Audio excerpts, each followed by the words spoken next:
They didn't just take his business. They took 20 years of his life in 12 minutes flat, and they did it on a Tuesday while he was still holding a wrench. Grant Mercer never missed a payment, never skipped a deadline, built every client relationship with his own two hands in a garage that smelled like brake fluid and honest work. And none of it mattered, not a single day of it.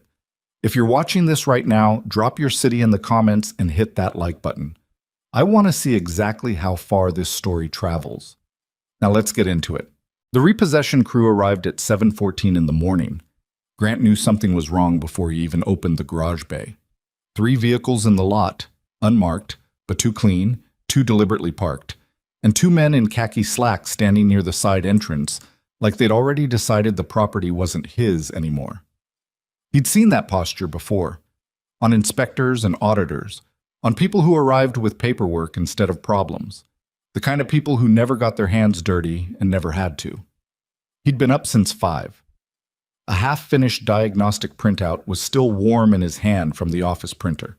One of his longtime clients, Vonex Security Logistics, had a fleet vehicle coming in at 9, and Grant had pulled the service records the night before, cross-referencing 3 different firmware versions on the locking mechanism. It was the kind of tedious, unglamorous work that most shops wouldn't touch, which was exactly why Vanek kept calling him. The taller of the 2 men stepped forward when Grant reached the entrance. "Grant Mercer?" "Yeah." "My name is Dennis Polk. I'm a recovery agent with Caldwell Meridian Financial." He extended a manila envelope without ceremony. "This is Notice of Default and Asset Recovery on Equipment Loan number 7741-B. You have 30 minutes to vacate the premises and collect personal belongings before we begin inventory." Grant didn't take the envelope. "That loan isn't in default," he said. "I'm current."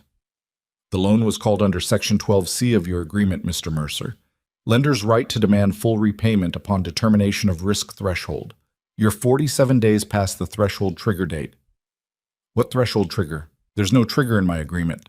But Dennis Polk had clearly had this conversation before. He wasn't impatient, wasn't aggressive, just professionally hollow. "The documentation is in the envelope. I'd encourage you to review it." He paused. "The 30-minute window starts now." Grant stood in the entrance of his own garage and felt something tighten in his chest. Not panic. He didn't panic easily. Something older than that. The specific anger of a man being told the rules have changed after the game is already over. He took the envelope. He'd started the business 11 years ago, technically, but the work had started long before that. Grant Mercer grew up in Calder County, in a part of North Carolina that most people drove through without stopping, where the 2 main industries were the textile mill on Route 9 and the body shop his father ran out of a converted tobacco barn on a 2-acre lot. His father, Ray Mercer, was not a warm man. He didn't believe in praise and didn't offer it. What he believed in was torque specs and wire gauges, and the particular satisfaction of a system that worked correctly when it hadn't before.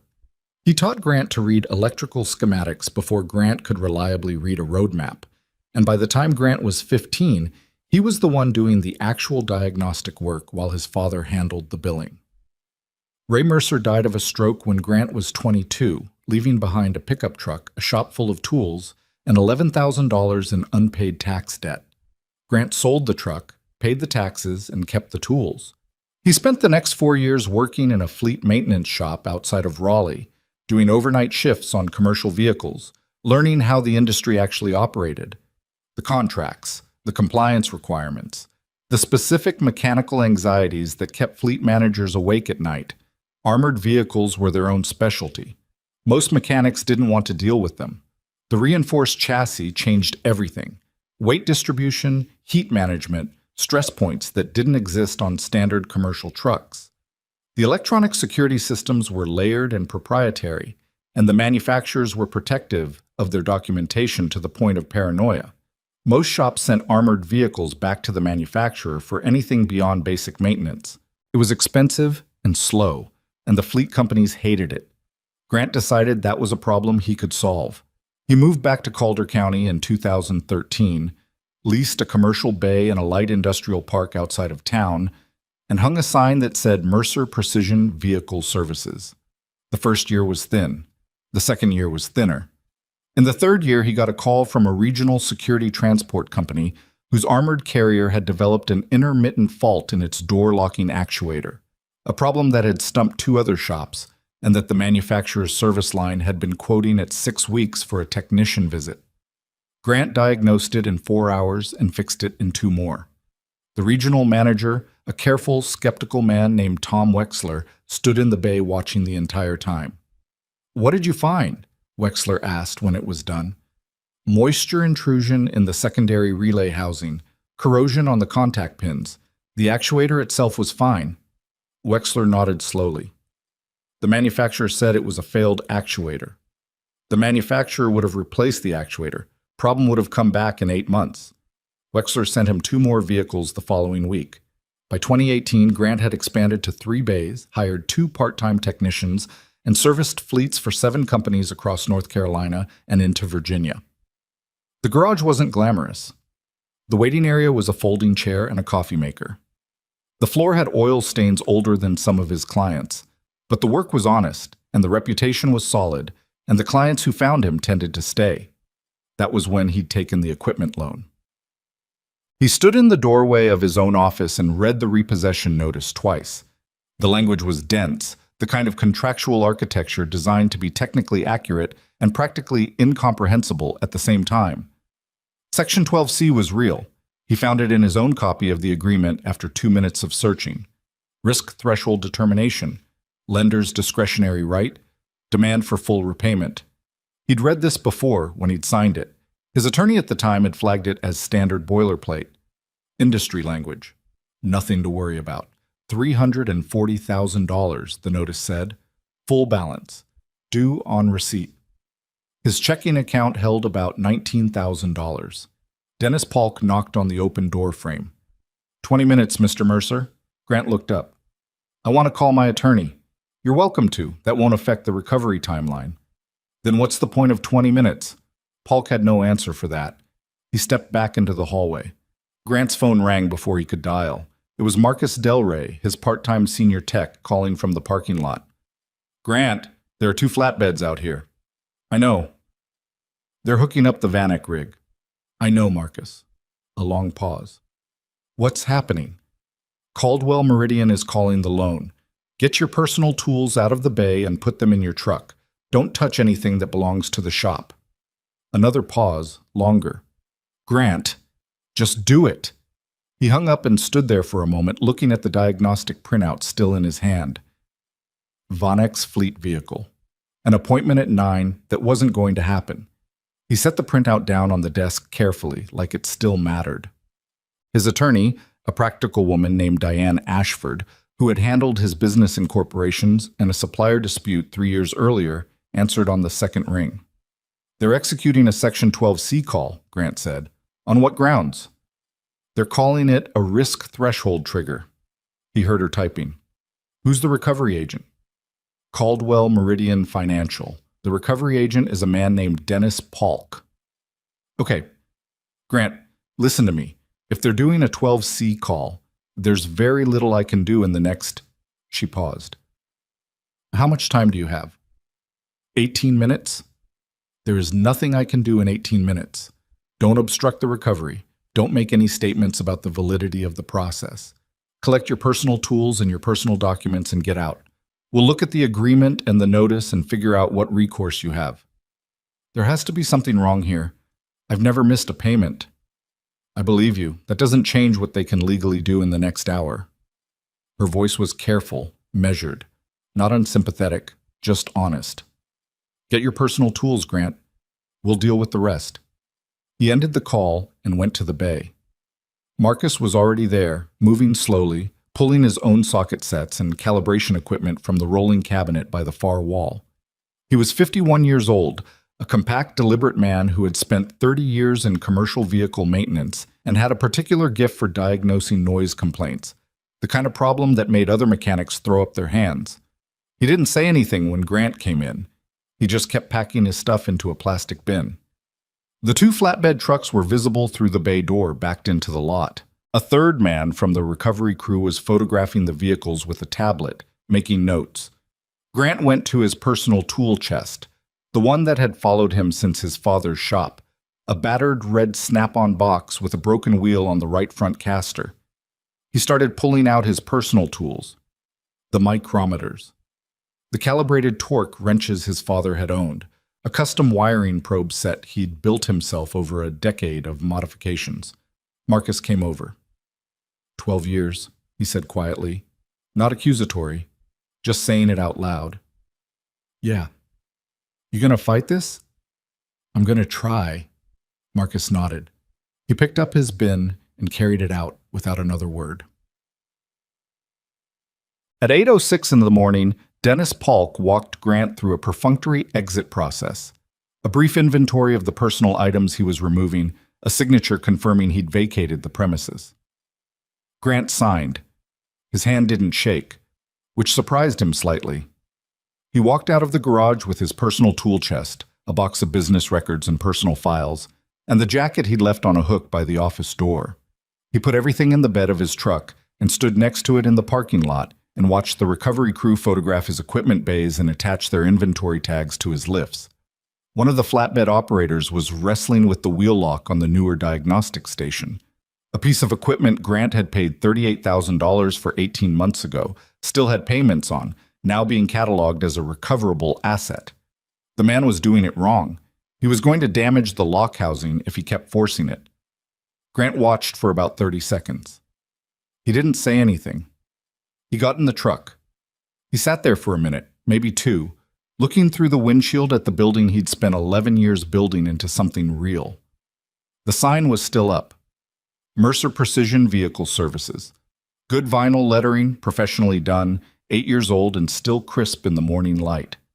Then he started the truck and drove away. He called Tom Wexler from Vanek Security Logistics to let him know the 9 o'clock appointment wasn't happening. Wexler was quiet for a long time after Grant finished explaining. Is there anything I can do? Wexler asked.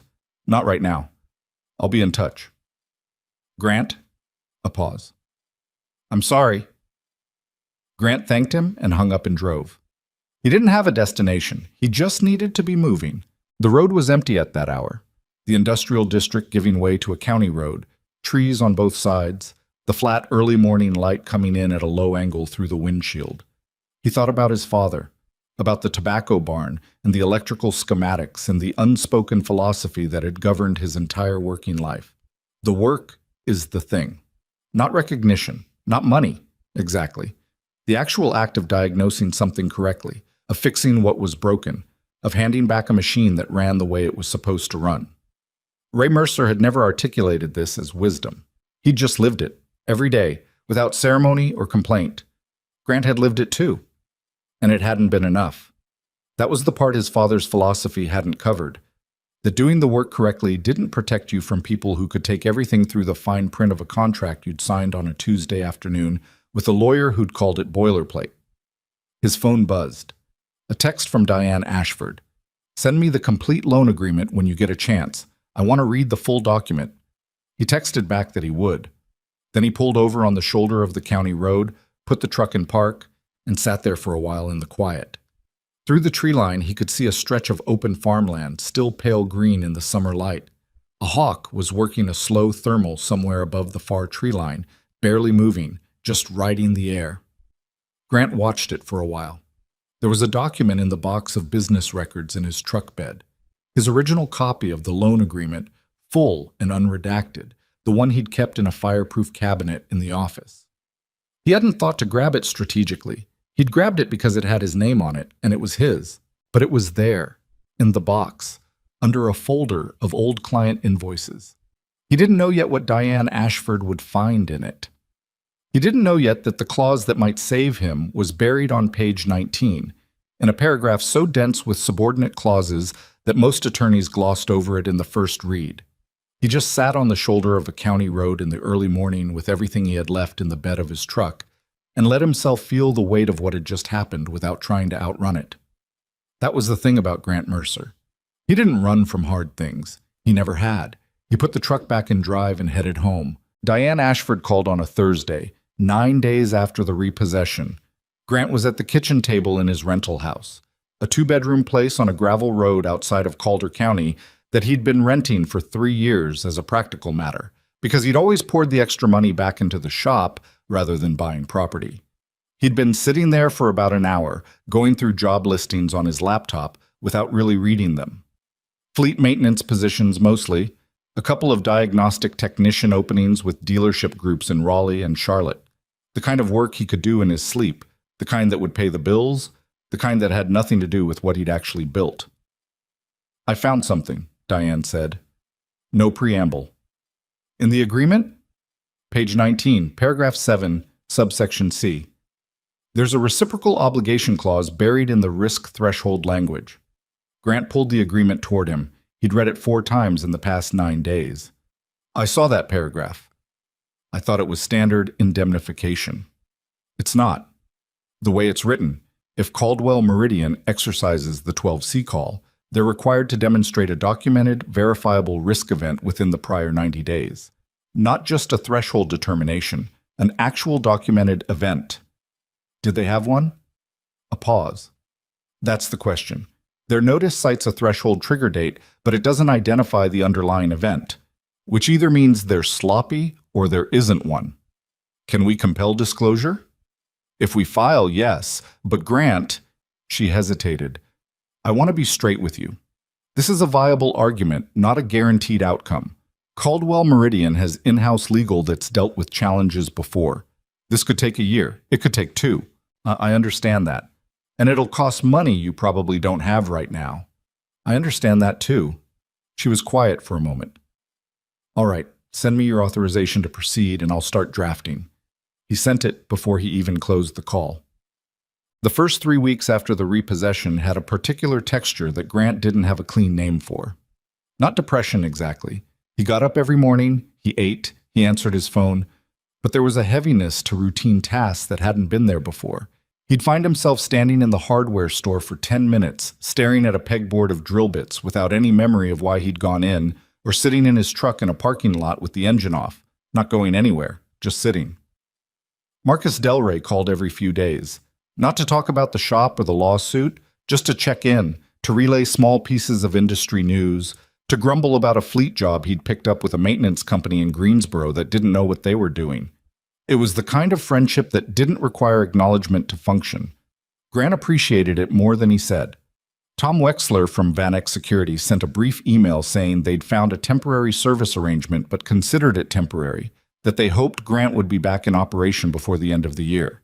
The phrasing was careful, professional, the kind of message a man writes when he wants to express loyalty without making a promise he can't keep. Grant read it twice and filed it. He took a part-time position doing diagnostics for a dealership in Pittsburgh. It was 40 hours a week on commercial vehicles, straightforward work, reasonable pay. The other techs were competent and mostly left him alone, which suited him.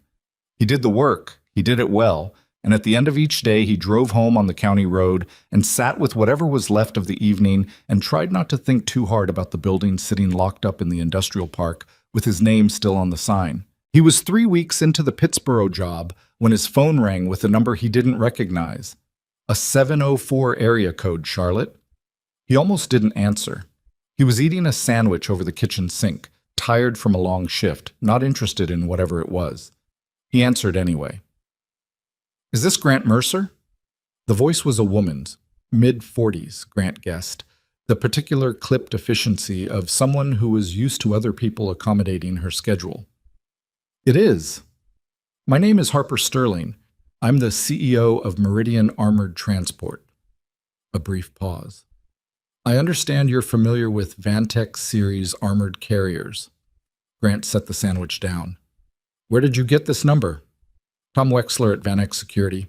He said you were the best diagnostic technician in the state for armored fleet vehicles." His words. "What's the situation?" She told him. A Vantec 900 series armored carrier, one of the newer electronic lock models, built with a dual redundant security system that the manufacturer had marketed as immune to field failure, had experienced a complete electronic lockdown on Interstate 85 approximately 14 hours ago. The vehicle was stationary in the breakdown lane, escorted by State Highway Patrol, inaccessible. The cargo was $42 million in negotiable bearer bonds being transported under a contract with a major financial services firm. The manufacturer's closest field technician was in Ohio and couldn't be on site for at least 60 hours. 3 independent technicians had already attempted access. All 3 had failed. The vehicle's security system had responded to unauthorized access attempts by engaging a deeper lockdown protocol, and now even the manufacturer's remote diagnostic port was unresponsive. Every hour this vehicle sits on the side of the highway is costing us money and credibility we don't have, Harper Sterling said. Her voice was controlled, but something underneath it wasn't. I need someone who can get inside that system without triggering another lockdown layer. I know the 900 series, Grant said. I've worked on 4 of them. I know, I've done my research. Who authorized the 3 previous access attempts? A pause. Our operations director. Did anyone review the vehicle's security log before they tried? Another pause, shorter. I don't believe so. Grant pressed 2 fingers to the bridge of his nose.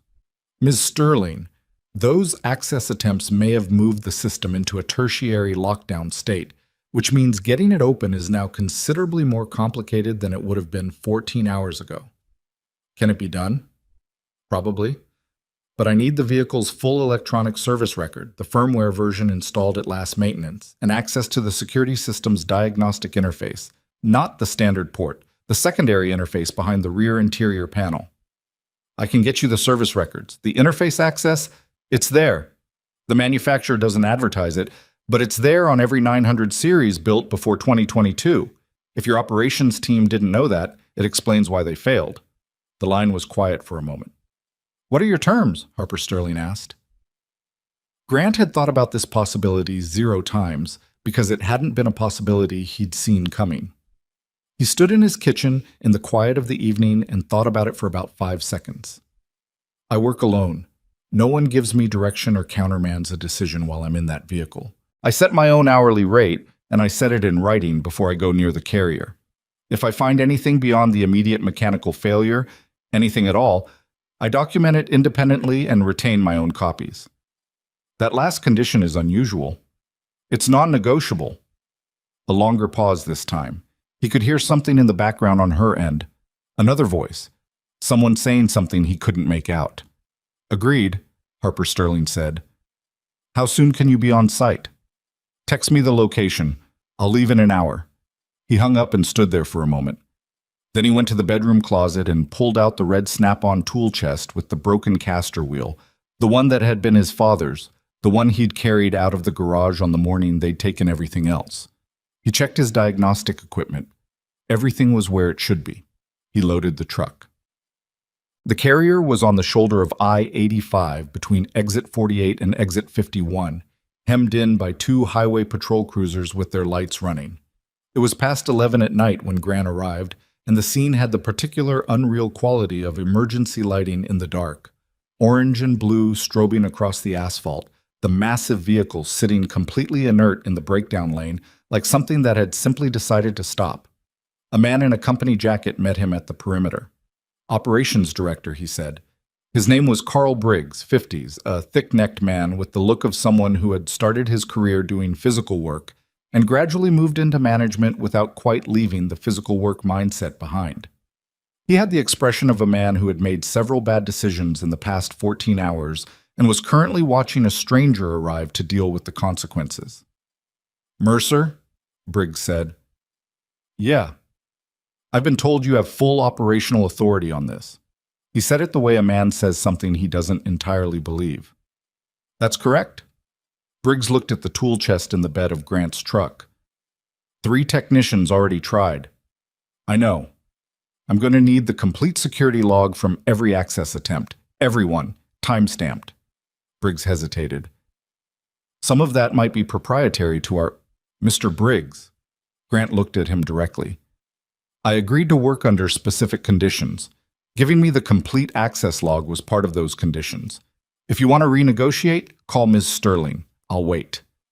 A long moment. Then Briggs pulled out his tablet and sent him the file. Eli heard it. The specific weight of that silence, what it meant that the room went quiet in that particular way at the mention of that particular road.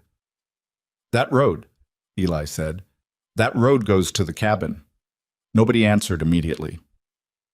That road goes to the cabin, Eli said again, and this time his voice had something different in it, something tight and hot and barely managed. He was going to the cabin. When he died. He was going to the cabin. Ronan didn't look away. We don't know that for certain. You know it. Eli's voice cracked on the last word, and he hated that it cracked. I can see it on your face. You know what that means. It means we need to get to that cabin before anyone else does, Ronan said. That's what it means right now. Everything else? We do that work after your mother is safe. Can you hold the rest of it until then?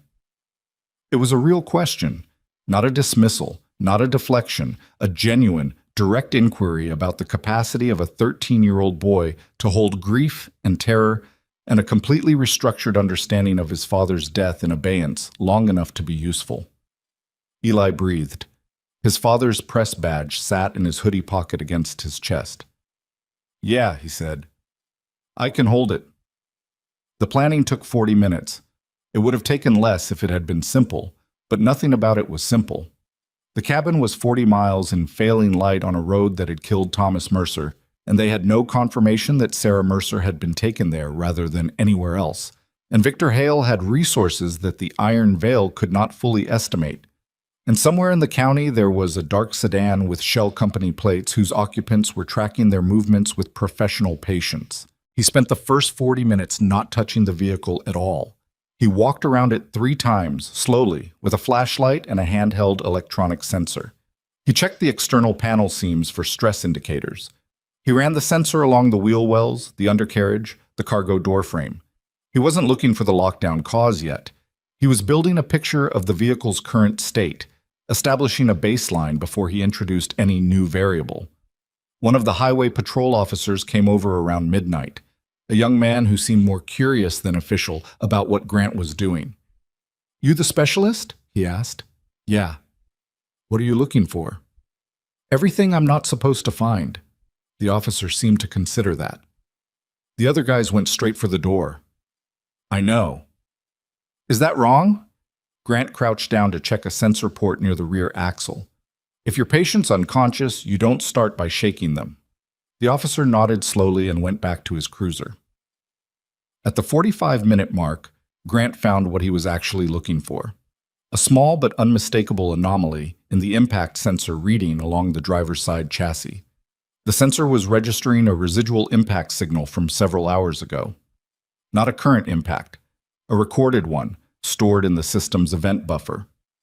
The vehicle's security system had registered a physical impact event and initiated lockdown in response. That was the trigger. That was why the vehicle had locked itself down. He opened his laptop and connected to the secondary diagnostic interface, the one behind the rear interior panel, the one the manufacturer didn't advertise, and that none of the previous technicians had apparently known about. It took him 11 minutes to navigate the security handshake protocol without triggering another escalation. 11 minutes of patience and very deliberate keystrokes. The interface came alive. He was in. He pulled the full event log, not the access log that Briggs had sent him, but the vehicle's own internal record of everything the security system had registered in the past 72 hours. He copied it to his drive first before he did anything else, the whole thing, unedited. Then he started reading. The impact event was logged at 6:14 a.m., approximately 4 hours before the carrier had been loaded for transport. Time-stamped, recorded by the vehicle's onboard system with the specific sensor ID and signal intensity. A low-velocity impact, not a collision, not road damage. The pattern was consistent with something pressing against the chassis panel for a sustained period and then releasing, like someone accessing the undercarriage. Grant sat in the breakdown lane of I-85 at 12:30 in the morning and looked at that log entry for a long time. He pulled the firmware version record next. The vehicle was running version 3.6. Current, recently updated. The update timestamp was 4 days ago. Standard maintenance update, logged by a maintenance contractor. He cross-referenced the update with the vehicle's prior firmware version. It had been running 3.2. He checked the manufacturer's published update pathway. There was no direct upgrade path from 3.2 to 3.6. The standard pathway went 3.2 to 3.4 to 3.6. Skipping versions required a manual override and a specific authorization code from the manufacturer. The log showed no authorization code. It showed no 3.4 intermediate install. Someone had pushed a non-standard firmware update onto this vehicle 4 days before transport, using a manual override that shouldn't have been possible without manufacturer authorization, and the update had introduced a behavior change in how the impact sensor communicated with the lockdown protocol. Grant sat with that for a moment. Then he closed the diagnostic interface, stood up, and stretched his back. He copied the entire event log, the firmware history, and the impact sensor data to 2 separate drives. He put one drive in his jacket pocket and one in the locked compartment of his tool chest. He went back in and spent the next 90 minutes doing the actual work of walking the system back from tertiary lockdown, patient, sequential, the kind of process that required holding the entire decision tree in your head at once and not rushing any single step. It wasn't elegant. There were 3 moments where the system hesitated and Grant had to wait, hands off the interface, letting the security logic settle before proceeding. At 2:47 a.m., the cargo door locks disengaged. A highway patrol officer said something to Carl Briggs. Briggs exhaled audibly. Someone on the phone, probably Harper Sterling, from the sound of Briggs's end of the conversation, said something that Grant couldn't hear from inside the vehicle. He climbed out, picked up his tools, and started packing his chest. Briggs came over. How did you do that? Carefully, Grant said. The other technicians didn't read the firmware version before they started. He latched the chest. The vehicle is accessible now. The cargo is secure. You'll want to have the entire security system independently audited before this carrier goes back into service. Why? Grant looked at him. Because the lockdown wasn't a mechanical failure. Briggs stared at him. What does that mean? It means you need an audit. Grant loaded the chest into his truck. Get Ms. Sterling on the phone tomorrow morning. Tell her I have documentation she needs to see. He drove home in the dark, on the empty highway, with 2 drives in his possession and a very clear and uncomfortable picture forming in his mind of what he'd found inside that vehicle's event log. The lockdown had been real. The cargo had been genuinely inaccessible, but the system that had caused it hadn't failed on its own. It had been helped. He didn't sleep when he got home. It wasn't that he tried and failed. He didn't try. He sat down at the kitchen table with his laptop and both drives and a cup of coffee that went cold before he drank half of it. And he worked. The house was completely quiet. The kind of quiet that exists at 3 in the morning in a rural county when there's no traffic and no wind, just the occasional creak of the structure settling and the hum of the refrigerator. He opened the event log first and built a timeline, not the summary, the raw data, entry by entry, time-stamped to the second. He laid it out in a spreadsheet and started annotating. Impact sensor anomaly at 6:14 a.m. Firmware update logged at 11:47 p.m. 4 days prior. Vehicle cleared for service by maintenance contractor at 8:30 a.m. the morning of the transport. 3 fields of data that should have been routine, unremarkable, the kind of maintenance record that gets filed and forgotten. Except the firmware update had no authorization code, and the impact sensor anomaly had no explanation in the vehicle's physical inspection record, and the maintenance contractor had signed off on a vehicle running a non-standard firmware version without flagging it. Either the contractor hadn't checked, which was negligence, or the contractor had checked and chosen not to flag it, which was something else entirely. Grant pulled up the maintenance contractor's name from the service log. Veritech Fleet Solutions. He didn't recognize it. He ran a search. A mid-sized maintenance company operating across the Carolinas and into Georgia, servicing commercial and specialized vehicle fleets. Clean website, professional presentation. 7 years in operation. He wrote the name down. Then he went back to the firmware anomaly. The non-standard version jump, from 3.2 directly to 3.6 without the intermediate install, wasn't just unusual. It was, technically speaking, nearly impossible without specific credentials. The manufacturer's system required an authorization token for any manual override of the standard update pathway. The token was issued per vehicle, per update, and was logged in the manufacturer's own database. If someone had pushed this update without a token, either they'd found a vulnerability in the authorization system, or they'd had access to credentials they shouldn't have had. Both of those possibilities made Grant's stomach tighten in a way that had nothing to do with the cold coffee. He sent a message to Harper Sterling at 4:15 a.m., knowing she wouldn't see it until morning. It said, "I need a meeting with you before anyone else sees my documentation. Today, in person." Then he sat back and looked at what he had spread across the table. 2 drives, a timeline, a contractor's name, a firmware anomaly that shouldn't exist. He thought about Carl Briggs saying some of that might be proprietary. He thought about the way Briggs had hesitated before sending the access log. Small things, maybe. The kind of thing you could explain away as a defensive operations manager protecting his turf. Or not. He closed the laptop and went to the window. The sky was starting to lighten at the edge of the tree line. That gray pre-dawn that isn't really light yet, just a reduction in darkness. He watched it for a while. He'd walked into that job thinking it was a mechanical problem, a failed system, a locked vehicle, a contract in jeopardy. $42 million in cargo, and a company that needed a technician who could read the 900 series the way other people read basic English. He told himself he was doing it for the rate and the conditions, doing it on his terms, which was the thing that had mattered most after months of having no terms at all. But what was sitting on his kitchen table at 4:30 in the morning was not a mechanical problem. Harper Sterling arrived at his house at 8 o'clock. She'd driven herself. No assistant, no company vehicle. A dark blue sedan, moderately expensive, the kind of car that communicated success without announcing it. She was about what he'd pictured from the phone call. Early 50s, composed, dark hair cut practically short, wearing a jacket over a collared shirt. She looked like someone who had spent a long time being the most prepared person in any given room.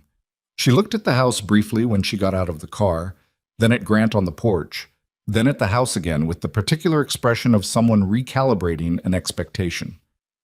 "You found my address," Grant said. "Tom Wexler," she said. "He was helpful." "He usually is."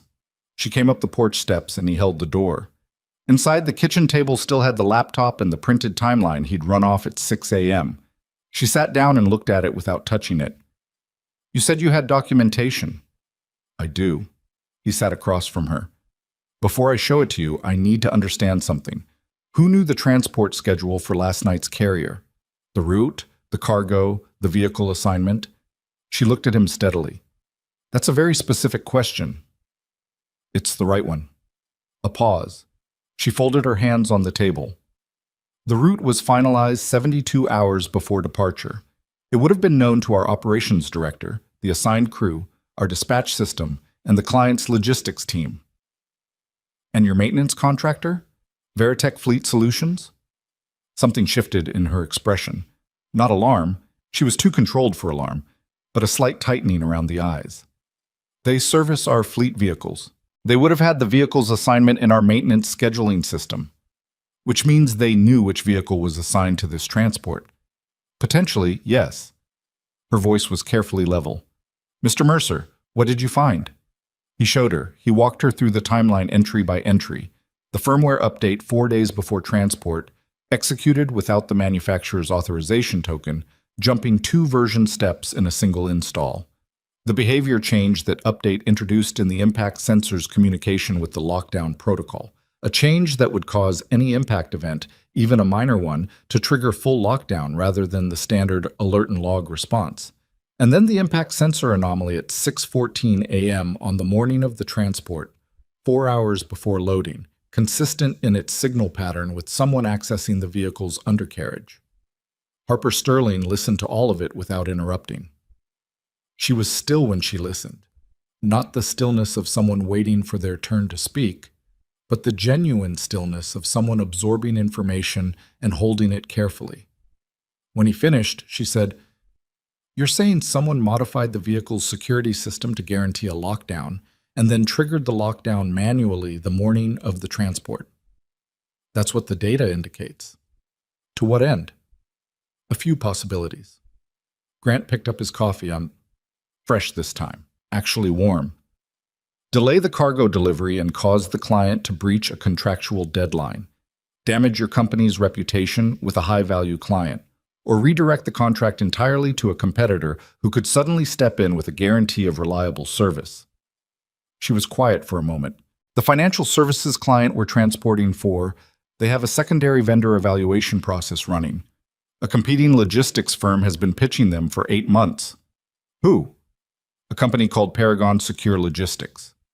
Grant wrote it down. What's Paragon's relationship with Veritech Fleet Solutions? I don't know that there is one. That would be worth finding out. Harper Sterling looked at the timeline on the table for a long moment. Then she looked up at him. You said the firmware update required authorization credentials that shouldn't have been accessible. Correct. Which means either there's a security vulnerability in the manufacturer's system, or someone with legitimate credentials used them outside of authorized parameters. Yes.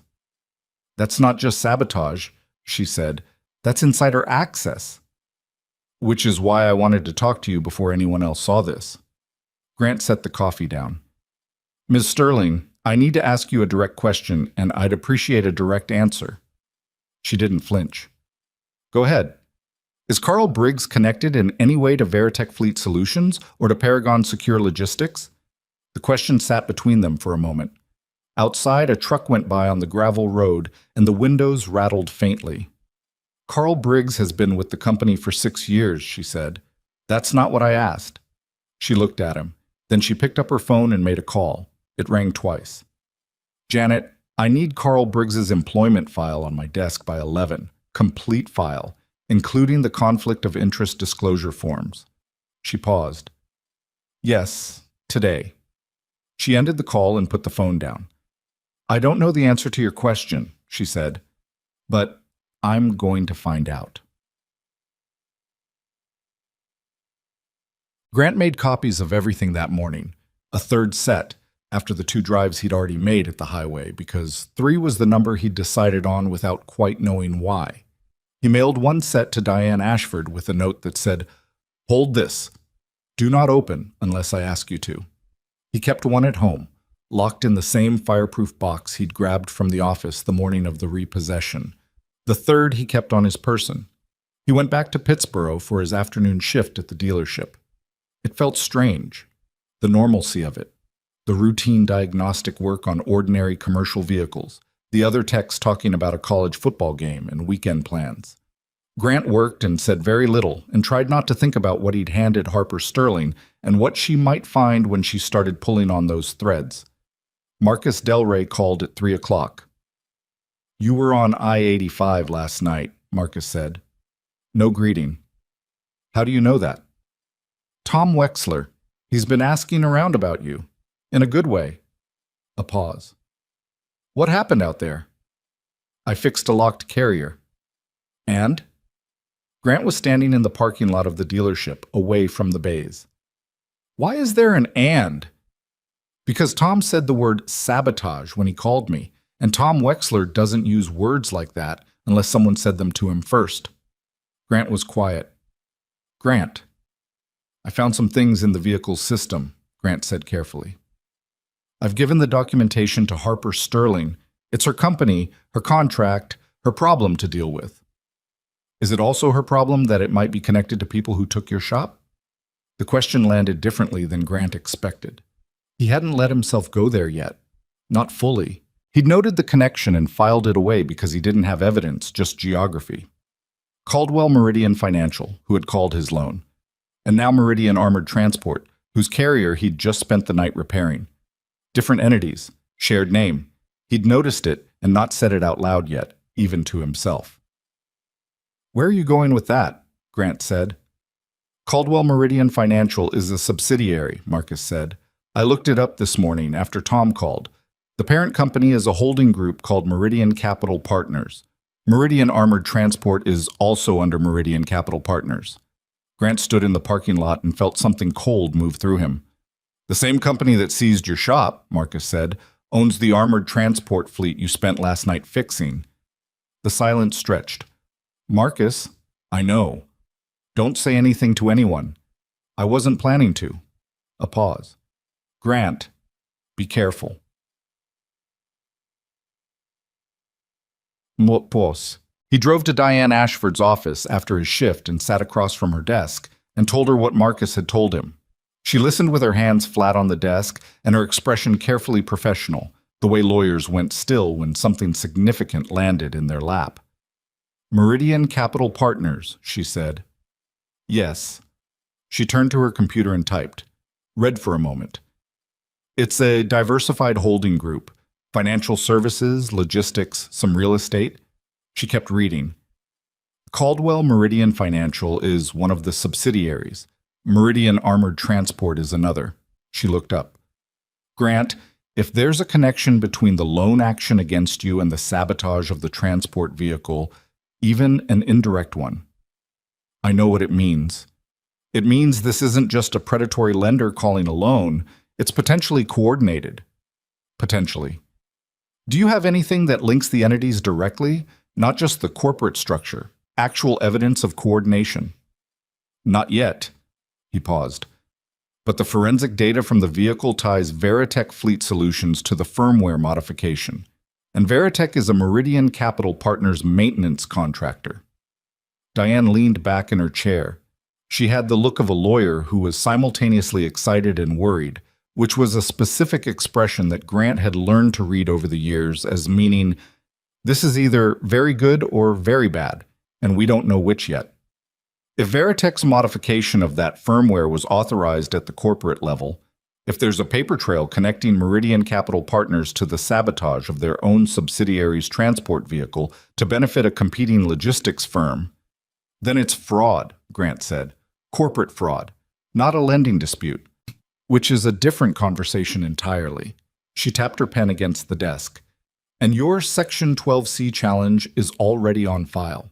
If the loan action against you was part of a pattern, if Caldwell Meridian was manufacturing risk threshold triggers to seize assets as part of a broader scheme, then what happened to me wasn't an isolated lending dispute either. Diane looked at him for a long moment. How solid is the forensic data? Very.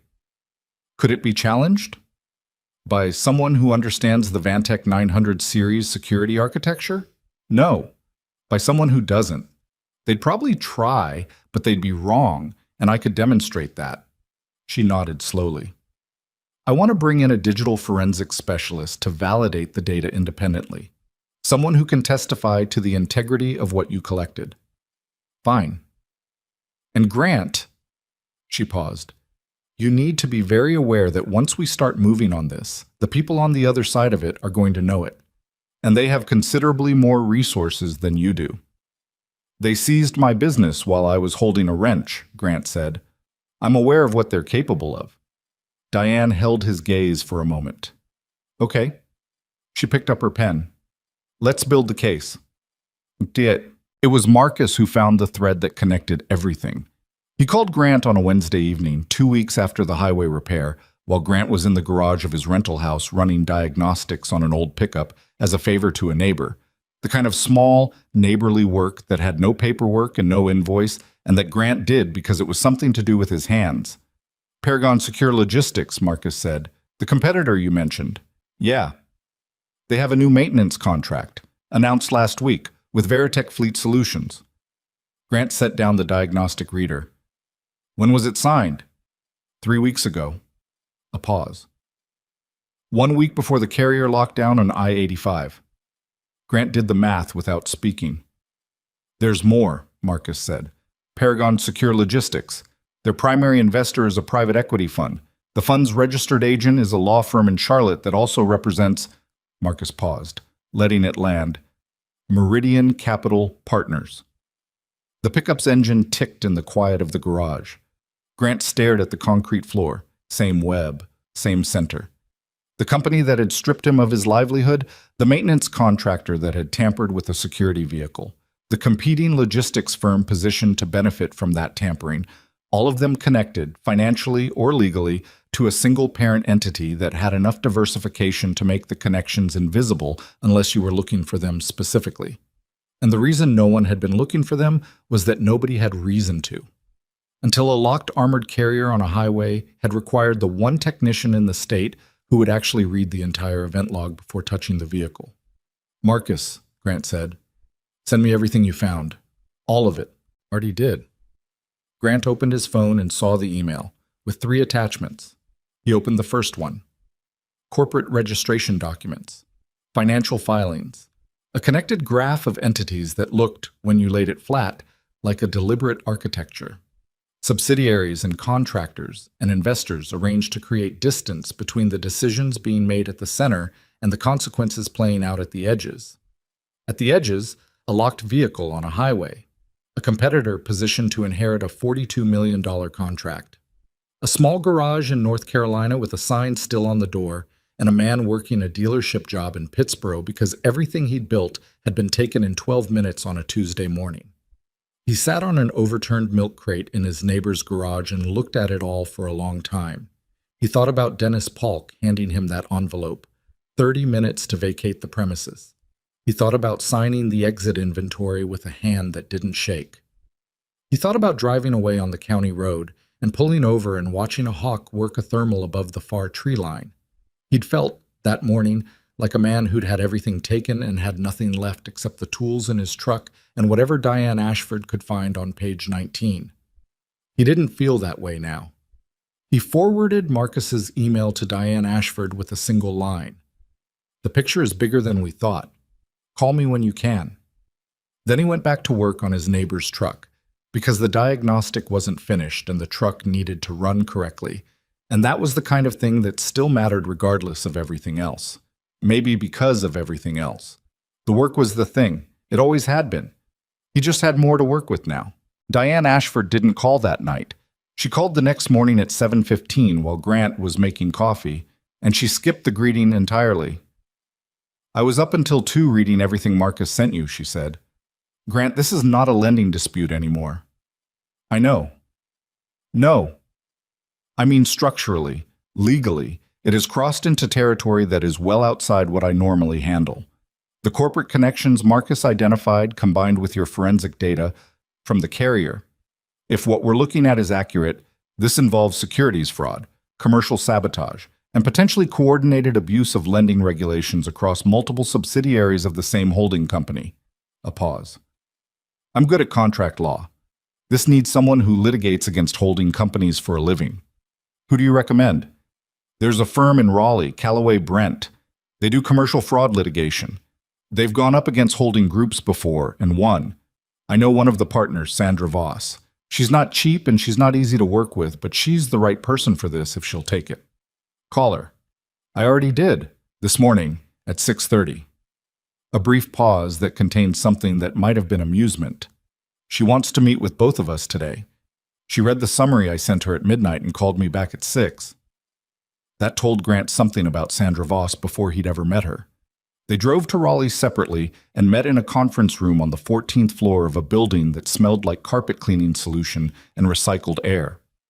Sandra Voss was in her late 40s, tall, with reading glasses pushed up on her head, and a yellow legal pad in front of her that was already half covered in handwriting. She shook Grant's hand with the brisk efficiency of someone who had made a decision before he walked in the door and was now ready to execute it. Sit down, she said. I have questions. She had a lot of them. She went through the forensic data line by line, asking Grant to explain technical details, stopping him when his explanations assumed knowledge she didn't have, pushing back when something wasn't clear. She was not impressed by jargon and did not pretend to understand things she didn't. It took 2 hours. At the end of it, she leaned back in her chair and looked at the legal pad. Okay, here's what I see. She didn't soften it. The good news is that the evidence you've collected is genuinely strong. The firmware modification data, the corporate registration trail Marcus found, the timeline connecting Veritech's maintenance contract with Paragon to the date of the sabotage. That's a coherent narrative with documentary support. If we can get a digital forensics expert to validate the integrity of the data you pulled from the carrier, it becomes significantly harder to dismiss. And the bad news, Grant said, Meridian Capital Partners has a legal department that is larger than my entire firm. They will bury us in discovery motions and procedural challenges if we come at them with a broad fraud complaint from the jump. We need to be surgical. She tapped the legal pad. The Section 12C challenge Diane already filed. That's our entry point. It's narrow, it's specific, and the reciprocal obligation clause is a genuine vulnerability in how they executed the loan call. We file an amended complaint that incorporates the broader pattern, but we lead with the lending violation because that's the one we can prove fastest. How long? Grant asked. To get a hearing on the lending violation? 4 to 6 months, realistically, for the full fraud case to develop. A year minimum, probably longer. Grant looked at the table for a moment. A year. He'd known this going in, had told himself he was prepared for it. Hearing it stated plainly in a conference room in Raleigh was different from knowing it abstractly. There's one more thing, Sandra said. She looked at him directly. The evidence from the carrier. You collected it while employed as a repair technician, on site with the vehicle owner's knowledge. That's legally defensible. But Meridian Capital Partners will argue it. They'll claim you exceeded the scope of your engagement, that the data was collected without proper authorization, that the chain of custody is compromised. We need the forensics expert to be thorough, and we need your documentation of the conditions of your engagement to be airtight. I have the written agreement with Harper Sterling. Terms, conditions, scope. Sandra glanced at Diane. Get me that agreement today. Harper Sterling had been doing her own digging. She called Grant 4 days after their kitchen table meeting, and her voice had a different quality than it had on the highway or at his house. Tighter, more deliberate, like someone who had found something they weren't entirely sure they wanted to have found. Carl Briggs, she said. What about him? The conflict of interest disclosure forms I pulled. He disclosed a prior employment relationship with Veritech Fleet Solutions when he joined the company 6 years ago. Standard disclosure, no red flags at the time.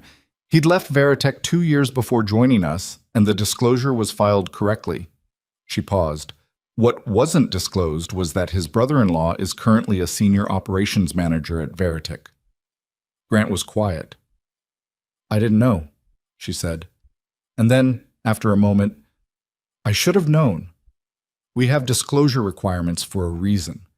I should have been running annual conflict checks. She wasn't making an excuse. She was saying it the way a person says something when they are genuinely holding themselves accountable for a failure, which Grant found more persuasive than any amount of defensive explanation would have been. What did Briggs have access to? Grant asked. Fleet maintenance scheduling, vehicle assignments for transport contracts, the dispatch routing system. She said each item carefully, like she was laying them out on a table to look at. Everything a person would need to know which vehicle was assigned to a specific high-value transport and when it was scheduled for its last maintenance visit before that transport. Have you confronted him? No. My attorney advised me not to until we know what we're dealing with formally. Briggs is currently on administrative leave for an unrelated compliance review. That's the cover. A brief pause. Grant, I want you to understand something. Meridian Armored Transport is a subsidiary of Meridian Capital Partners. I've known that since I took this position. What I did not know, what I have only recently begun to understand, is the degree to which decisions made at the capital partners level have shaped operational choices in this company without my awareness. Meaning the Veritech contract was not my choice. It was inherited when I took the CEO position. The vendor relationships were already in place. I didn't question them because the service was adequate and the pricing was competitive and I had other problems to focus on. Her voice was flat and honest. I'm not telling you this to avoid responsibility. I'm telling you because you should understand the structure you're dealing with. I appreciate that, Grant said. What I need to know, Harper said, is whether you're moving forward legally. Yes. Then I'd like to cooperate with that process. Whatever documentation from our end would be useful, service contracts, vendor agreements, correspondence, I'll make it available. Formally, through my own counsel, so it's legally clean. Grant thought about that for a moment. Harper Sterling wasn't obligated to do this. Her company was a subsidiary of the entity Grant was preparing to take to court. Offering to cooperate created risks for her that she had to know about. Why? He asked. A short silence. Because what was done to your business was wrong, and because whoever authorized it didn't just hurt you. They used my company to do it, without my knowledge, and I find that unacceptable. She paused. And frankly, if there's a fraud case here, I'd rather be on the side that's telling the truth. Sandra Voss filed the amended complaint 6 weeks later. The core of it was the Section 12C lending violation, the reciprocal obligation clause, the absence of any documented risk event in the 90 days prior to the loan call, the failure of Caldwell Meridian Financial to satisfy its own contractual precondition for exercising the default trigger. Diane had been right about that from the beginning. Sandra had spent 4 weeks building the argument into something that could withstand a sustained legal assault, sourcing precedent from 3 comparable cases in North Carolina and Virginia where similar contractual mechanisms had been successfully challenged. The amended complaint also incorporated, in a separate section, the broader pattern of conduct, the corporate structure connecting Caldwell Meridian Financial to Meridian Armored Transport to Veritech Fleet Solutions, the forensic evidence from the carrier, the timeline connecting Veritech's new contract with Paragon Secure Logistics to the date of the sabotage, and Harper Sterling's cooperation as a corroborating source. It named Meridian Capital Partners as the parent entity whose subsidiary actions had caused both the unlawful seizure of Grant's business and the deliberate sabotage of a commercial transport vehicle. It was, as Sandra had said it would be, surgical. It didn't claim more than the evidence supported. It didn't editorialize. It laid the facts in sequence and let the sequence speak. The response from Meridian Capital Partners' legal team arrived in 11 days. It was 43 pages long. Sandra called Grant to tell him. They're challenging the validity of the forensic data, the standing of the Section 12C argument, and the relevance of the corporate structure evidence. Standard opening moves. She sounded, if anything, mildly satisfied. They also filed a motion to dismiss on procedural grounds that has approximately 0 chance of succeeding, but will cost us 2 months of responses, which is the point. So we respond. We respond. And while we're responding, I've made a referral to the North Carolina office of the Commissioner of Banks regarding the lending violation. They have their own investigative authority, and they don't need our case to succeed before they can act. How long does a regulatory review take? Faster than litigation, especially when the initial filing includes forensic documentation and a cooperating CEO from a subsidiary. She paused. Grant, I want to be honest with you about something. Cases like this often settle before they reach trial. Meridian Capital Partners will eventually calculate whether it's cheaper to fight or to resolve. When they make that calculation, they'll approach us with an offer. And the offer they make will tell us how worried they actually are.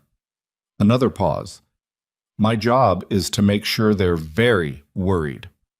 The regulatory review moved faster than anyone expected. The North Carolina office of the Commissioner of Banks opened a formal inquiry into Caldwell Meridian Financial's lending practices 6 weeks after Sandra's referral. 2 weeks after that, a parallel inquiry was opened by the state's Commercial Fraud Division based on the forensic data from the carrier and the corporate connection evidence Marcus had compiled. Grant wasn't directly involved in either process. They were regulatory actions, not his lawsuit. But Sandra kept him informed, and the picture that emerged from the early stages of both inquiries was considerably larger than even Grant had anticipated. Caldwell Meridian Financial had called the Section 12C default on 4 other small businesses in the prior 24 months. 4 businesses, different industries, different counties, all of them current on their payments at the time of the call. All of them too small and too isolated to see the pattern. None of them had an attorney sharp enough to catch the reciprocal obligation clause. Grant was the 5th, and he was the first one who had pushed back. Marcus called him the evening the second inquiry was announced, which had made a brief appearance in the business section of the state's largest newspaper. You see this? I saw it. 4 other businesses. Marcus was quiet for a moment. Same playbook. Yeah. Grant. He paused. You were supposed to just disappear. That's what they expected. Grant was at the kitchen tables, the same table where he'd spent that first night after the highway, building his timeline, drinking cold coffee, trying to understand what he was looking at. The same table where Harper Sterling had sat and listened and then picked up her phone and called her assistant. I know, he said. Why didn't you? Grant thought about it honestly. Not the version of the answer that sounded clean and purposeful, but the real one. Because I had my father's tools in my truck, he said, and the work was still there to do. Marcus didn't say anything for a moment. Then, "How are you holding up? Genuinely. Some days are better than others." That was the honest version. Some mornings he woke up with the clarity and resolve of a man who understood exactly what he was doing and why. Other mornings he sat in the Pittsburgh dealership parking lot for 10 minutes before going in, feeling the specific exhaustion of a long fight with no guaranteed outcome. He still had the lawsuit. He still had the regulatory inquiries. He still had legal bills and a part-time dealership job and a rental house on a gravel road. The trajectory looked better than it had. It was not the same as being okay. "That's fair," Marcus said. "Says." Carl Briggs resigned from Meridian Armored Transport 3 months after Grant's complaint was filed. The resignation was characterized in the company's internal communication as voluntary. Sandra Voss received, through Harper Sterling's attorney, copies of correspondence between Briggs and a senior operations executive at Veritech Fleet Solutions that had been recovered from the company's email server during an internal review. The correspondence was careful, nothing explicitly incriminating in any single message. But across 27 emails over 8 months, a picture emerged of a man who had been feeding vehicle assignment and scheduling information to his brother-in-law at Veritech in exchange for a financial arrangement that had been routed through a consulting LLC that Briggs had registered in his wife's name. It was not elegant. It was the way these things usually worked.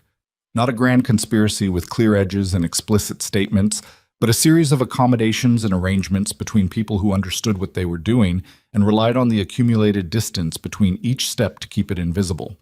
Sandra added the correspondence to the evidence package. The Commercial Fraud Division's investigators, who had their own subpoena powers, got the full email server.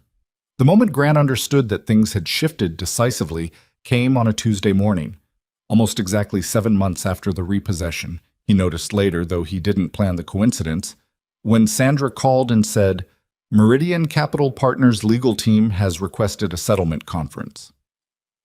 Grant was in the bay at the Pittsburgh dealership, halfway through a transmission diagnostic. He stepped outside. "What kind of offer?" "They haven't made one yet. The conference request is the signal. They want to know if we'll talk before this gets worse for them." She paused. "It's going to get worse for them regardless. The Commissioner's inquiry has expanded to include all 5 Section 12C calls. The Fraud Division has issued preservation orders on Meridian Capital Partners' internal communications. But they don't necessarily know how much the investigators have yet, and they're trying to get ahead of it." "What do you recommend?" "I recommend we attend the conference and listen to what they offer. And I recommend we do not accept anything that doesn't include full restitution of your business assets, compensation for demonstrable losses, and a formal acknowledgement of the lending violation." "They won't give us an acknowledgement." "They might," Sandra said, "if the alternative is a fraud trial with regulatory findings already in the public record." She said it the way she said most things, directly, without cushioning it. "Grant, I've been doing this for 22 years. When holding companies request settlement conferences before the discovery phase, they're scared. They're not scared of losing the lawsuit necessarily. They're scared of what comes out during the lawsuit." Grant leaned against the outside wall of the dealership bay. The parking lot was bright in the midday sun, ordinary and unremarkable, the kind of scene that had nothing to do with any of this. "Set the conference," he said. The settlement conference took place in a neutral office in Charlotte, a law firm that did mediation work, 3 floors of deliberate beige that had apparently been designed to leach tension from the room by removing all visual interest.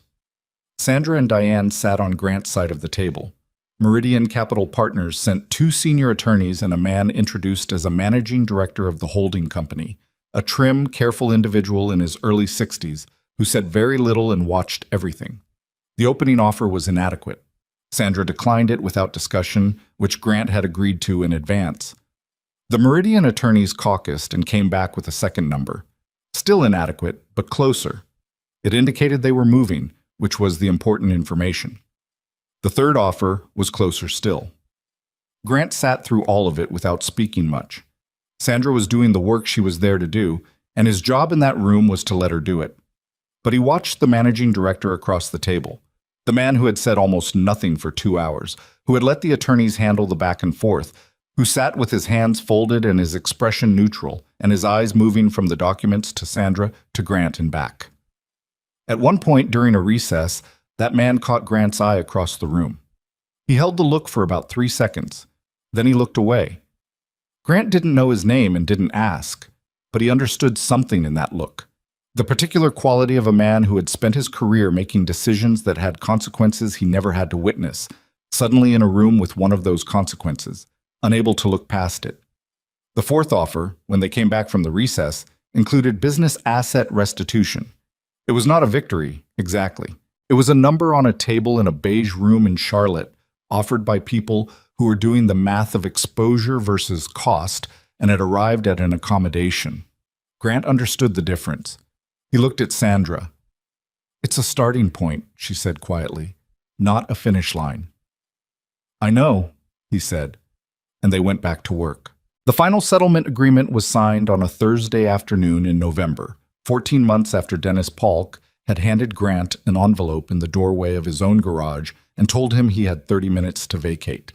It was not a triumphant document. It was 41 pages of legal language negotiated across 6 sessions and 2 near collapses, and it said what it said in the precise, bloodless vocabulary that legal resolutions require: restitution figures, asset return timelines, non-disclosure parameters, regulatory cooperation clauses. Sandra Voss had fought for every paragraph. She'd rejected 2 previous versions and walked out of one session entirely when Meridian Capital Partners attorneys tried to insert language that would have prevented Grant from cooperating with the ongoing regulatory inquiries. That had been a hard line, and she'd held it without blinking. The regulatory inquiries were not part of the settlement. They were separate processes with their own timelines, and no private agreement between Grant and Meridian Capital Partners could touch them. That had been Sandra's design from the beginning: keep the lawsuit and the regulatory track parallel but independent, so that settling one didn't extinguish the other. Meridian's legal team had understood this and had not been happy about it, and their unhappiness was, in Sandra's words, entirely appropriate. Grant signed where the tabs indicated. His hand was steady. Diane Ashford was there, and Sandra, and no one else. There was no ceremony to it. The Meridian side had sent one attorney and a notary. The managing director from the Charlotte conference was not present, which Grant had half expected and was not sorry about. When it was done, Sandra shook his hand. "It's a good outcome," she said. "Not you won, not congratulations, just a good outcome," which was the accurate thing. Diane hugged him briefly, which surprised him. She was not generally a hugger, and then composed herself and said she'd send the final documents by end of week. Grant drove home on the county road in the November dark, and the feeling he had was not what he'd expected. Not relief, exactly. Not satisfaction. Something quieter and more complicated than either of those. The specific emotional weight of a long thing finally ending, which turns out to feel less like victory and more like the sudden absence of a pressure you'd gotten so used to carrying that you'd stopped noticing its exact shape. He called Marcus from the driveway. "It's done," he said. A pause. Then Marcus said, "Okay." And then, after another moment, "You all right?" "Yeah," Grant said. "I think so." "Good." Marcus paused again. The line was quiet in the way phone lines are quiet when someone is sitting with something. "Your father would have been stubborn enough to do exactly what you did." Grant looked at the dark tree line at the edge of the property. "He would have been angrier about it." "Probably." Marcus made a sound that was almost a laugh. "Get some sleep." The asset restitution process took 11 weeks. It was not simple. The equipment that had been cataloged and held, the lifts, the diagnostic stations, the specialty tooling that had been inventoried as recoverable assets, had been in storage, and storage had its own damage profile. 2 pieces of equipment had minor corrosion issues. 1 lift required recalibration. The diagnostic station with the wheel lock that the recovery crew had been forcing incorrectly had a damaged housing, exactly as Grant had anticipated that morning watching from the parking lot, not saying anything, getting in the truck. He documented everything. Sandra's team had already outlined the condition at seizure versus condition at return discrepancy as part of the settlement terms, and the degraded equipment was addressed through an additional compensation figure that Meridian's attorneys had accepted without significant argument, which told Grant they'd known it was coming. The building itself, the leased commercial space in the industrial park, was a different matter. The lease had been assumed by another tenant during the 14 months the case was running. Grant had no legal claim to that specific space. He'd known this and had factored it into his thinking early on, which didn't make it easier exactly, but made it something he'd had time to make peace with. The address on the sign wasn't the business. The business was the knowledge and the tools and the clients who still answered when he called. He found a larger space, 2 miles from the original location, in a newer part of the same industrial park. 4 bays instead of 3. Better loading access. A proper waiting area that could hold more than a folding chair. The settlement compensation, combined with the damages figure, gave him enough to negotiate a 3-year lease and begin the equipment reinstallation without taking on new debt. He was standing in the empty space the first afternoon, running a mental inventory of where everything would go, when his phone rang. Tom Wexler. "I hear you found a building," Wexler said. "Word travels. I have 4 vehicles that need service. Been holding them for 2 months, waiting for you to reopen." A pause. "When can I bring them in?" Grant looked at the empty bays. The floor was clean, the overhead lights were good, and the smell was fresh concrete and possibility rather than oil and accumulated work. It didn't feel like home yet. It would. "Give me 6 weeks," he said. "I'll give you 5.5, Wexler said. "I'm behind on maintenance cycles." Okay. Marcus came back full time. Grant didn't have to ask. Marcus called him 2 days after the settlement signed and said he was giving notice at the Greensboro job and would be available in 3 weeks. Grant told him what the rate would be, which was better than what he'd been paying before, and Marcus said that was fine and hung up before Grant could say anything else about it. They spent the first week of December setting up the new bays together, installing the lifts, calibrating the equipment, running the electrical on the diagnostic stations. It was physical work, repetitive work, the kind of work that doesn't require much conversation. They did it mostly in silence, or in the easy shorthand of 2 people who had worked together long enough to communicate in shorthand. Marcus had opinions about where the tool storage should go, and Grant had different opinions, and they argued about it for 20 minutes before arriving at a compromise that was better than either original position, which was how it usually went. On the 3rd day, while they were running cable for the secondary diagnostic interface, Marcus said without looking up from what he was doing, "You know what I kept thinking about these past 14 months?" "What?" "That morning, when I called you from the parking lot and told you the flatbeds were there." He fed the cable through the conduit. "You told me to get my personal tools and put them in my truck. You didn't ask me to do anything else. Didn't ask me to stay, didn't ask me to help you fight it, just get your tools, protect yourself." Grant didn't say anything. "I've been thinking about that for a year," Marcus said. "What kind of man does that in that moment?" "You had a family to support," Grant said. "It wasn't your fight." It was, though. That's the thing." Marcus looked up. "It was my shop, too. Not on paper, but it was." He held Grant's gaze for a moment, then went back to the cable. "I just wanted to say that. I should have said it earlier." Grant worked the cable connector into place. "You came back," he said. "That's the same thing." Marcus made a non-committal sound that meant he heard it and wasn't going to argue. They went back to work. Possible. Harper Sterling called in December, 2 weeks before the shop's scheduled reopening. Grant had spoken with her several times during the legal process. Brief, purposeful conversations about documentation and cooperation, the kind of contact their respective attorneys had shaped into something formal and careful. This call had a different quality. She was calling from her own phone, not the company line. "I wanted to tell you in person that the transport contract with the financial services client was retained," she said. "After the sabotage investigation became public, they actually extended the contract, added a security audit requirement, which is reasonable, but they stayed." "That's good news," Grant said. "It is." A brief pause. "Carl Briggs has been referred to the district attorney's office. The fraud division's investigation, not mine to comment on, but I wanted you to know it's moving." "I heard." "Paragon Secure Logistics lost 2 major contracts last month. The private equity fund that backed them has withdrawn." She said it without satisfaction, just factually. "I don't know what their situation looks like going forward, and I'm not particularly interested in speculating." Grant was quiet for a moment. He didn't feel much about any of that. Not relief, not pleasure. something closer to the absence of a wait. These were outcomes that had happened at a distance, through processes he'd set in motion but hadn't controlled, and they felt distant in the way that things feel distant when you've stopped needing them to go a certain way. "Ms. Sterling," he said, "thank you for cooperating. You didn't have to. I told you at the time. It was the right thing." She paused. "I also wanted to ask you something. We've restructured our vendor relationship significantly since all of this.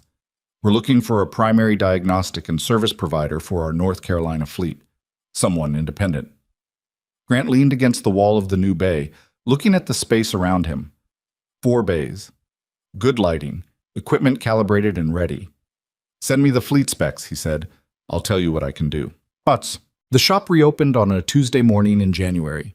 Grant had not planned it to be a Tuesday. It just landed that way when he counted the weeks, the lease start date, the equipment setup timeline, the scheduling logic.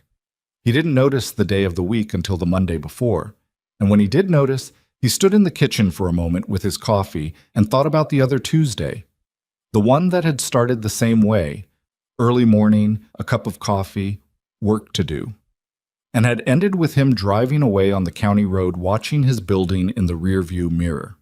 He didn't think about it for long. It was just a day. Tom Wexler arrived at 8:15 with 2 fleet vehicles, which was earlier than scheduled, which was typical of Wexler. He walked through the new bays with his hands in his jacket pockets, looking at the equipment the way fleet managers look at service facilities, professionally, assessingly, with a specific checklist running behind his eyes. "Better than the old place," Wexler said. "Bigger," Grant said. "Better." Wexler stopped in the center of the main bay and turned around slowly. "More space for when you grow." Grant started the intake on the first vehicle. "Let's get your maintenance cycles current before we talk about growing." Wexler smiled at that. He left the vehicles and took Grant's courtesy ride back to his office, and Grant and Marcus got to work. The morning moved the way good mornings move, steadily, without drama, one task giving way to the next in the natural sequence of work that knows where it's going. By midday, there were 3 vehicles in the bays and a 4th scheduled for the afternoon. The phone had rung 4 times before noon, 3 of them prior clients calling to confirm they'd heard the shop was reopening, one of them a new inquiry from a fleet company in Virginia that had gotten Grant's number through a referral he couldn't immediately trace. At lunch, Marcus brought sandwiches from a deli 2 blocks over, and they ate standing at the workbench the way they always had, because the shop still didn't have proper chairs in the Bay Area, which was a thing Grant had been meaning to address since the original location and had apparently carried the oversight forward into the new one. "We need chairs," Marcus said, eating his sandwich. "I know. I'm going to buy chairs." "Fine. And a better coffee maker. That thing you have is from 2015. "It works. It produces something that resembles coffee," Marcus said. "Those are different statements." Grant ate his sandwich. Outside, through the open bay door, the January light was flat and pale, and the industrial park had the quiet Tuesday midday quality of a place where work was happening inside buildings rather than outside. A delivery truck went by on the access road. Someone somewhere in the complex was running a piece of equipment that made a rhythmic clanking sound, regular as a clock. It was ordinary. Completely, unremarkably ordinary. And Grant was aware, in a way he couldn't have fully articulated, of how much that ordinariness was worth, the specific value of a day that moved at its own pace, shaped by the work itself rather than by crisis or litigation or the specific exhaustion of fighting for what you should already have. He thought about what Marcus had said, that morning in the new bay while they were running cable. What kind of man does that, in that moment? He hadn't had a clean answer then, and he didn't have one now. He'd just done what there was to do, in the order it needed to be done. Gotten through the morning of the repossession, read the loan agreement, answered the phone when Harper Sterling called, read the event log before touching the vehicle, made copies, built the timeline at 4 in the morning, let Sandra Voss do the work she was there to do. None of it had felt like resilience from the inside. Resilience was a word other people used for things that felt while you were doing them, like the only available option. What he'd actually had the whole time was the work, the knowledge that the work was real even when everything around it was being contested. The firmware anomaly had been real. The impact sensor data had been real. The reciprocal obligation clause on page 19 had been real. The tools in the truck had been real. Whatever Meridian Capital Partners had believed about what they were doing when they sent Dennis Polk to hand him that envelope, whatever calculation they'd made about a small business owner being too isolated and too financially pressed to fight back effectively, they had not factored in that the work itself is evidence. That expertise is documentation. That a man who knows what he's looking at can find the truth inside a locked system if he's patient enough and thorough enough and refuses to skip steps. That was what they hadn't understood. They'd looked at Grant Mercer and seen a liability they could neutralize. They hadn't seen the thing that actually mattered, which was that he was a man who read the whole log before touching the vehicle. Sandra Voss sent a brief email in February. The North Carolina Office of the Commissioner of Banks had issued formal findings against Caldwell Meridian Financial, including a requirement to provide restitution to all 5 businesses affected by improper Section 12C calls, and a set of operational restrictions on the subsidiary's lending practices going forward. The Commercial Fraud Division's investigation into Meridian Capital Partners' broader conduct was ongoing, with no projected resolution date. The email was 2 paragraphs, professionally worded, and ended with, "I'll keep you updated as the regulatory matters develop. Good luck with the reopening." Grant read it at the workbench between a transmission diagnostic and an afternoon fleet inspection. He replied with a thank you and went back to work. The Pittsburgh dealership called him that same week to ask if he'd consider a consulting arrangement, sending specialized cases their way or accepting overflow from them when their schedule ran long. Grant said he'd think about it, which was genuine. The dealership had treated him fairly during the months he'd worked there. The work had been honest and the people had been decent. That mattered. He was still thinking about it 3 weeks later when Harper Sterling sent him the fleet specs for Meridian Armored Transport's North Carolina vehicles. He spent a weekend reviewing them, assessing what the service requirements would look like across the fleet, what staffing it would require, what it would mean for the shop's capacity over the next year. He called her on a Monday morning. "I can handle the fleet," he said. "I'll need to add a 3rd technician by spring if the volume is what these specs suggest." "It will be," she said. "Then I'll start interviewing." A pause. "Grant, I want to say something, and I want to say it outside of the formal business context." "Go ahead." "What happened to your business? What was done to you using the structure of a company I was running? I'm not going to pretend that a service contract makes that right. It doesn't. But I want this to be a partnership that actually works, not a transaction. If there's something that's not working, I want to hear it directly." Grant thought about how to answer that honestly. "I've been in this business long enough to know that most partnerships start with that intention," he said. "The ones that actually work are the ones where both sides mean it when things get inconvenient." "Fair," she said. "So far," Grant said, "you've meant it when it was inconvenient. I'm willing to work from there." She seemed to consider that. "That's the most I could ask for." "Probably," he said. And then, because it was true. "Same." On the last Friday of February, Grant stayed late in the bay after Marcus had gone home. He wasn't working on anything in particular. He was doing the kind of end-of-week tidying that had always been part of his routine. Tools back in their places, work surfaces wiped down, the bay swept and left ready for Monday. It was mindless work, the kind that lets your thoughts settle without forcing them anywhere. The new shop didn't smell like the old one yet.